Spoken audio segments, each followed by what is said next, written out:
Kita beralih ke informasi lainnya, pemirsa. Komisi 2 DPR meminta maaf kepada publik seusai Ketua Ombudsman Heri Susanto tersandung kasus dugaan korupsi tata kelola usaha pertambangan nikel tahun 2013 hingga 2025.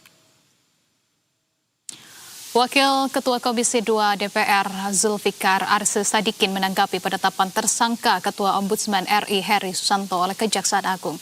Arse menyebut saat fit and proper test pihaknya tak mengetahui bahwa Heri merupakan sosok yang bermasalah. Ia menambahkan saat proses seleksi pihaknya mempercayakan profil masing-masing pimpinan ke tim panitia seleksi atau pansel. Sebelumnya Heri ditetapkan sebagai tersangka oleh Kejaksaan Agung di dalam kasus dugaan suap 1,5 miliar rupiah terkait pengaturan PNBP perusahaan tambang nikel di Sulawesi Tenggara.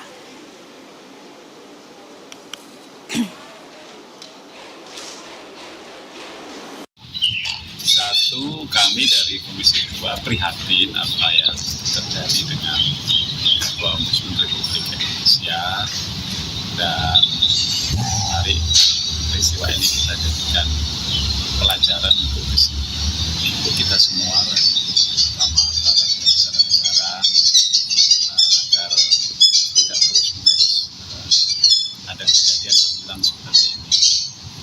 Yang kedua, kita serahkan sepenuhnya pada proses hukum. Kalau memang Pemirsa, Ketua Ombudsman RI Heri Susanto ditetapkan sebagai tersangka oleh Kejaksaan Agung dalam kasus dugaan penerimaan uang terkait pengurusan laporan hasil pemeriksaan atau LHP sektor pertambangan.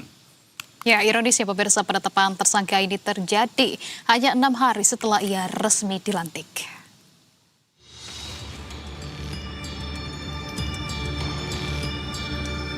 Ketua Ombudsman RI Heri Susanto ditetapkan sebagai tersangka oleh Kejaksaan Agung dalam kasus dugaan penerimaan uang terkait pengurusan laporan hasil pemeriksaan atau LHP sektor pertambangan.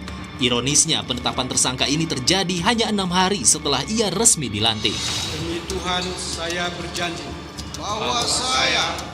Heri sebelumnya dilantik sebagai Ketua Ombudsman RI masa jabatan 2026-2031 oleh Presiden RI Prabowo Subianto di Istana Negara Jakarta pada Jumat 10 April 2026. Dalam kesempatan tersebut, Heri menyatakan komitmennya untuk memperkuat pengawasan pelayanan publik di seluruh Indonesia secara optimal, termasuk mendukung program prioritas nasional.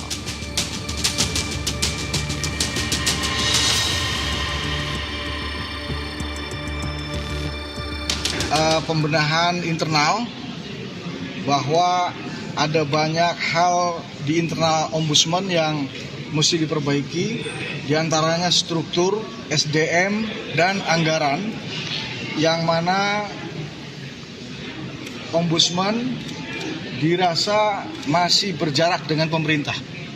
Oleh karena kami masih dianggap berjarak dengan pemerintah, maka kami akan mendekatkan program-program yang menjadi tujuan pemerintah, yaitu Astacita,